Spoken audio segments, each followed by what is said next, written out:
नमस्कार, मी डॉक्टर वैभव Patil, senior consultant physician व डायबेटॉलॉजिस्ट, किम्स मानवता हॉस्पिटल, नाशिक.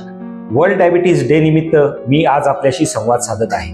डायबिटीज हा मल्टी सिस्टीम डिसऑर्डर आहे, म्हणजेच आपल्या शरीरातील विविध अवयवांना तो त्रास देत असतो. मुख्यतः रक्तवाहिन्यांशी निगडीत हा आजार आहे. योग्य आहार, नियमित व्यायाम व डॉक्टरांच्या सल्ल्याने आवश्यक ती औषधं ही डायबिटीजच्या ट्रीटमेंटची त्रिसूत्री आहे.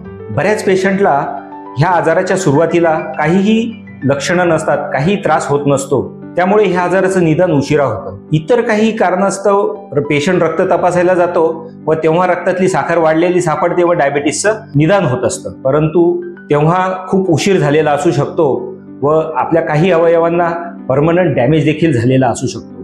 ह्या वर्ल्ड डायबिटीज डेच्या निमित्ताने आपण सर्वांनी उपाशी पोटीची साखर, जेवणानंतर 2 तासांनीची साखर व HbA1c ह्या 3 तपासण्या करून घेऊ आणि गरज असल्यास तुम्ही किम्स मानवता हॉस्पिटल नाशिक येथे तज्ञ डॉक्टरांचा सल्ला घेऊ शकतात.